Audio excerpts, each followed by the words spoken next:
A'udzubillahi minasyaitonirrajim. Bismillahirrahmanirrahim. Assalamualaikum warahmatullahi wabarakatuh. Waalaikumsalam warahmatullahi wabarakatuh. Jamaah, oh jamaah. Alhamdulillah. Alhamdulillahirabbil alamin. Allahumma shalli ala sayidina Muhammad wa ala ali sayidina Muhammad. Jamaah Islami Twin dan dirahmati Allah ya. Yang namanya kejutan. Wah, kejutaan. Wah, kejutan. Atau yang biasanya dibilang dengan surprise. Wah, itu pasti luar biasa banget senangnya kalau dikasih itu tuh ya.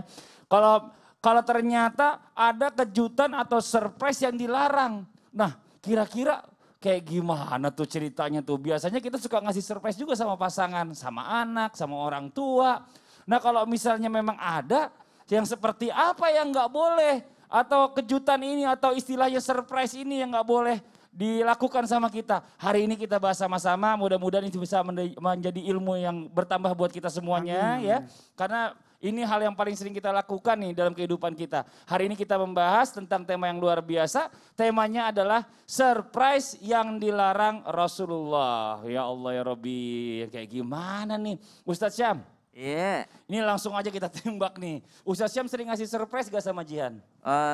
Lumayan sih. Sama ibu di rumah? Lumayan juga. Lumayan juga. Berarti sering melakukannya kan? Lumayan sama mertua juga. Sama mertua tanya juga. Balik lagi. Pernah dapat surprise nggak? Pernah dapat surprise gak? Jarang. Jarang banget, kasihan banget sih.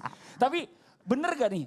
Apakah dalam Islam jika mengunjungi seseorang itu baik itu teman atau keluarga tanpa memberitahu sebelumnya? Nah ini kan surprise juga namanya, bener gak? Ini malah menjadi surprise atau kejutan yang terlarang atau diharamkan. Oh, tapi pernah gak sih kedatangan orang datang tiba-tiba, muncul gitu. Kok muncul gitu? Iya, kok tumpen kesini gitu, surprise gitu. Itu ternyata dilarang. Itu benar gak sih? Coba mau izin silakan. Coba kita jelaskan. Tapi guru Ustadz Maulana, Mas Fadli, serta guru-guru kami dimuliakan Allah Subhanahu wa Ta'ala. Bismillahirrahmanirrahim. Alhamdulillahirabbil alamin wassalatu wassalamu ala asyrafil anbiya'i wal mursalin sayyidina Muhammadin wa ala alihi wa sahbihi ajma'in. Asbahna wa asbahal mulku lillahi rabbil alamin. Subhanaka la ilma lana illa ma 'allamtana innaka antal alimul hakim.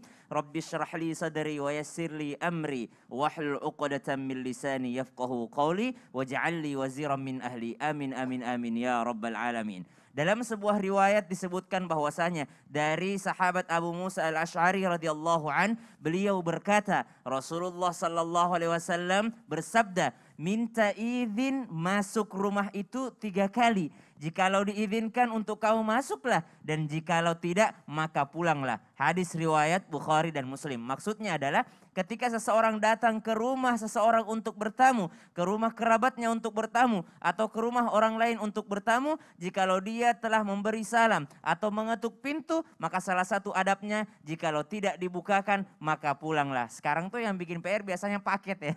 Paket. Tapi kalau nggak dibukain pintu dilempar ke orang tua. Ya nggak tahu tuh barang pecah belah. Yang bagus tuh kalau misalnya itu bukan COD, tapi kalau COD itu subhanallah ngetok-ngetok dulu. Yang paling parah biasanya ada teman-teman yang ngirim surprise, ngirim kue, tiba-tiba kita lagi di luar gitu ya. Makanan yang harus segera kita masukkan ke kulkas, maka subhanallah ini salah satu juga yang termasuk jangan memberikan surprise, mengirimkan sesuatu tanpa mengabarkan orang lain, apalagi kita yang mau datang. Rasulullah SAW memerintahkan dengan memasukkannya dalam adab-adab bertamu. Kalau yang pertama tidak boleh kalau sudah 3 kali mengetuk pintu, maka janganlah masuk atau tidak diperkenankan untuk masuk jikalau tidak dibukakan oleh sang tuan rumah. Hai orang-orang yang beriman, janganlah kamu memasuki rumah, kata Al-Quran, yang bukan rumahmu sebelum meminta izin dan memberi salam kepada penghuninya. Yang demikian itu lebih baik bagimu agar engkau selalu mengingat Allah Subhanahu wa Ta'ala. Al-Quran surah An-Nur ayat 27. Bagaimana Allah Subhanahu wa Ta'ala menyarankan atau merintahkan bagi orang yang beriman jangan memasuki tempat atau sesuatu yang mana itu dilarang bagimu. Maka subhanallah, surprise yang seperti ini biasanya juga kita lakukan padahal tuan rumah tidak mengharapkan kedatangan kita. Tuan rumah tidak mengharapkan kedatangan kita, lalu kita tiba-tiba datang. Berbeda halnya jikalau sudah bersama dengan keluarga. Apa sih sebenarnya alasannya orang itu tidak boleh tiba-tiba masuk? Yang pertama, mungkin di dalam itu istrinya orang belum pakai jilbab atau misalnya anak perempuannya, anak gadisnya belum pakai jilbab, maka bisa jadi terlihat auratnya. Apa sih alasannya ketika orang dilarang untuk masuk? Maka subhanallah, takutnya adalah orang yang namanya melihat aurat Iya, daripada yang dilarang. makanya ini dia kenapa nggak boleh itu karena mungkin Betul. ngagetin orang lagi bercanda pendek atau bagaimana. Di rumah kan orang Benar. biasanya kan bebas. Ya. Nah ini kita lanjutin lagi nih ya Siap. buat jamaah Islam Itinda yang ada di rumah. Kalau tadi kita bicara masalah tentang nggak boleh berkunjung atau bertamu secara dadakan. Dan yang berikutnya kita akan melihat dulu ada sebuah tayangan nih. Ada anak memberi kejutan kepada sang ibu dengan pura-pura menjadi kurir. Wah ini maksudnya baik nih. Ini dia tayangannya. Coba mama ke depan, katanya tukang kurirnya nggak ada di depan. Kurir yang ngirim paket. Coba mama ke depan. Iya di depan katanya. Iya coba. Iya coba mama keluar.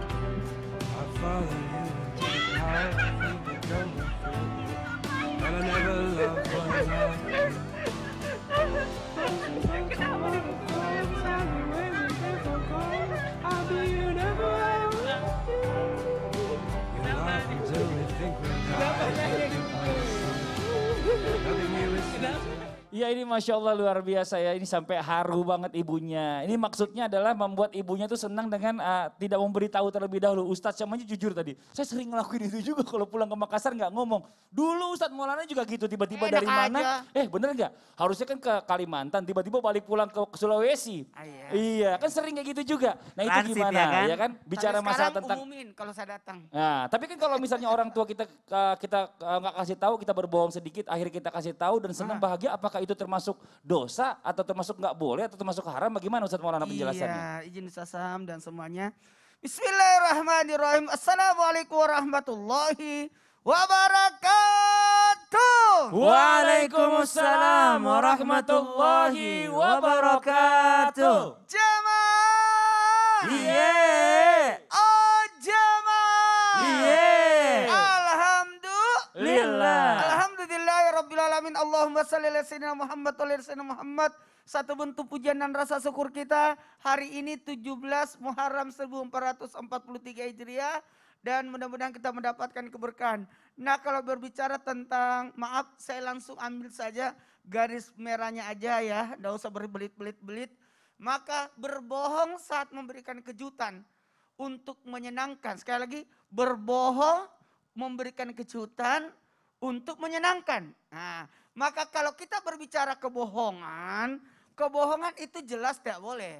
Tapi memang ada beberapa kebohongan yang diperbolehkan dalam 3 hal. Laki-laki yang berbohong dalam peperangan. Untuk apa? Ya strategi. Strategi. Namanya strategi. Orang pakai baju hijau supaya apa? Kamuflase. Nah, terus dan sebagainya. Ada lagi berbohong dalam mendamaikan antara 2 orang yang bertikai. Salamnya anu nah. Padahal tidak minta salam, tidak titip salam dia. Ini salamnya anu, dia cinta banget sama kau. Padahal tidak. Cuma hanya untuk mendamaikan. Kemudian berbohongnya laki-laki kepada istrinya untuk membuatnya ridho. Wow enak sekali masakannya, padahal nggak enak. Nah itu Sasam sudah melakukan itu? Ya beberapa kali. Mudah-mudahan dia nontonnya. Maksudnya masakan Jian gak enak? Enggak. Belajar. Oh, lagi Nggak belajar. apa-apa. Nah bohong untuk memberikan surprise atau kejutan kalau bisa tidak dilakukan. Sekali lagi kalau bisa tidak dilakukan, kaget, matilah kau. Serangan jantung. Atau sesuatu ya ini ada kue padahal kenapa nggak ngomong? Kita kan udah makan. Harusnya ngomong kalau mau bawa makanan sehingga kita tidak makan tadi. Nah, ini kan juga membahayakan juga. Nah dilihat dari keadaan atau kondisi orang tua, jangan sampai malah surprise itu membuat justru malah membuat orang tua jadi marah. Iya, sekali lagi tadi kan kaget sampai tayangan tadi sampai dia pukul-pukul anaknya. Iya. Tapi pukulnya bukan pukul karena kesel. Kamu kenapa sih bikin kan gitu-gitu. Enak aja. Untungnya orang tuanya tidak jantungan. Maka kebohongan jangan sampai mencelakakan, sekali lagi mencelakakan atau menipu atau sekadar teknik membahagiakan tapi kan gini, tugas kita membahagiakan orang tua. Betul. Bukan membuat orang tua menjadi khawatir. menjadi khawatir. Iya, Iya, ini ini Masya bahaya Allah, juga. luar biasa. Ustaz terima kasih banyak Ustaz atas penjelasannya. Mas Fadli udah pernah dapat surprise? Dapat surprise? Udah alhamdulillah. Sering Masya alhamdulillah. Allah, berarti banyak yang mencintai ya. Amin, amin ya Allah. Nah kita lanjut lagi nih buat jamaah Islam itu yang ada di rumah ya. Kita lanjut lagi, kita akan melihat lagi sebuah tayangan. Nih ada pengemudi ojol menangis nih, terharu tapi nangisnya ya. Karena mendapatkan kejutan dari teman-temannya. Wah ini dia tayangannya nih. Anu nggak usah dijemput gitu maksudnya. Terus nelpon Nanti pelanggarannya ada di sini sih, Bapak boleh baca dulu paling. Oh iya. Paling Bapak baca Dibuka dulu aja secara- Bapak itu surat Baca pelanggarannya. dulu apa aja yang kesalahannya. Paling baca dulu. Baca dulu. Oh, baca dulu.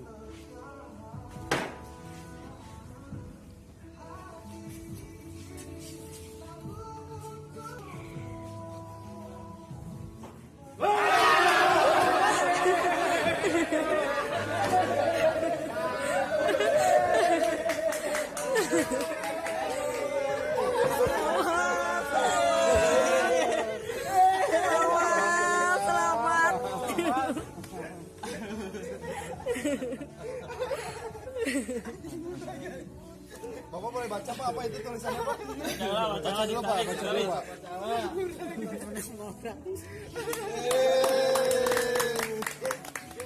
Iya mungkin buat penonton yang di rumah bingung kenapa ini gitu ya. Ternyata dikasih surprise sama teman-teman itu dapat hadiah umroh. Ini Masya Allah luar biasa. Nah ini hampir mirip-mirip sih sebenarnya ya. Awalnya dibilang dikomplain. Dikomplain ternyata pas dilihat wah dapat surprise dari teman-temannya. Ini kayak Ustadz Maulana kebohongan juga tadi di situ. Tapi kalau kayak gini boleh gak di Ustadz Syam? Apalagi buat tujuannya kasih hadiah ibadah. Mohon izin penjelasannya Ustadz Syam. Tapi guruku Ustadz Maulana, Mas Fadli serta guru-guru kami yang dimuliakan Allah Subhanahu wa taala.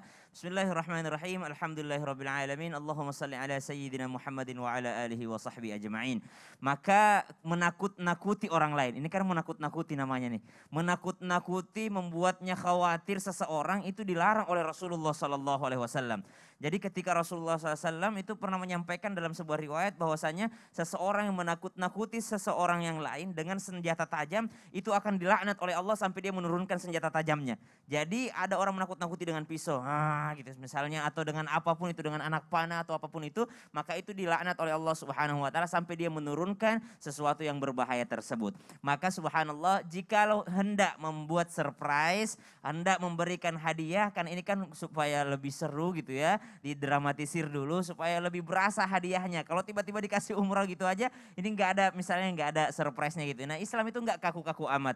Hal-hal yang seperti ini mungkin subhanallah yang penting tidak ada kebohongan di dalamnya. Karena kebohongan dalam maksud bercanda pun di dalam agama kita. Kebohongan yang diperbolehkan hanya yang disampaikan oleh guru kita tadi. Mendamaikan suami istri dan juga dalam strategi peperangan. Jikalau kebohongannya sampai membuat orang lain jatuh mental. Seperti tadi dia udah ketakutan. Kenapa? Karena ada komplainan dari misalnya customer atau ada komplainan dari kantor. Maka itu dilarang di dalam agama kita. Contoh misalnya sahabat Rasulullah SAW. Nuaiman ibni Amr. Nuaiman ini subhanallah ikut perang Badar, ikut perang Uhud, ikut perang Khandak subhanallah. Namun terkenal sekali suka ngeprank Nabi gitu. Suka banget ngeprank Nabi. Tiba-tiba Nuaiman menyukai suatu buah. Dia datang penjual buah kepadanya. Lalu dia mengatakan, kalau saya ada orang yang lebih pantas makan daripada saya. Bawakan kepada orang itu pasti dimakannya. Maka penjual ini datang kepada baginda Nabi SAW. Lahap dimakan oleh Rasulullah SAW. Karena dipikirnya ini adalah hadiah. Setelah dimakannya Nuaiman datang, yakni penjualnya mengatakan kepada Rasulullah SAW, ya Rasulullah silahkan membayarnya. Saya pikir ini hadiah, kata Rasulullah SAW. Maka siapa yang mengirimmu ke sini? Nuaiman, subhanallah. Datanglah Nuaiman dan mengatakan Nuaiman, ya Rasulullah saya ingin memberikanmu hadiah tapi saya nggak punya uang. Jadi saya kirim saja penjualnya. Mungkin engkau harus membayarnya karena ini adalah seorang penjual buah. Maka subhanallah hadiah itu boleh dengan cara sedikit drama tapi jangan sampai ada kebohongan di dalamnya apalagi sampai membahayakan nyawa orang lain. Niat baik harus disampaikan juga dengan cara yang baik. Niat baik harus juga dengan amal yang baik. Jadi niat baik itu nggak cukup Mas Fadli, harus Benar. amalannya juga baik. Ini Masya Allah. Tapi gini nih, mungkin Ustadz Maulana saya cuma tanya sekalian iya. ya. Kalau kita lihat stasiun TV kan banyak tuh ya, kalau misalnya orang Ya. lagi merayakan hari lahir ya kan, Ya. di prank dulu lah tiba-tiba mobilnya pecah lah, apalah segala macam. Nah itu kan ada unsur menakut-nakuti juga. Nah itu Menakut-nakuti. gimana tuh? Kalau kita ke istri juga ngasih surprise buat hadiah pernikahan, itu tuh gimana? Boleh atau nggak boleh tuh? Kalau berbicara sesuatu yang ya nanti aja deh. Nanti aja gimana maksudnya? Karena gini, aku ingat 2015 Iya. pernah ada orang Ustadz baru datang sini, itu sepatunya disembunyiin. Aduh, disembunyiin. 2015 itu. 2015 Di studio Siapa belakang. itu rese banget orangnya? Namanya Padli menyembunyiin sepatunya Ustadz Sam. Udah deh kalau gitu deh. Kalau gitu jangan dilanjutin dulu. Tar aja ya. Buat jamaah Islam itu Indah jangan kemana-mana nih Kak. Kita akan segera kembali lagi tetap di Islam itu Indah. Jamaah, oh jamaah. Alhamdulillah. Masih ingat gak waktu itu sepatunya Ustadz Sam?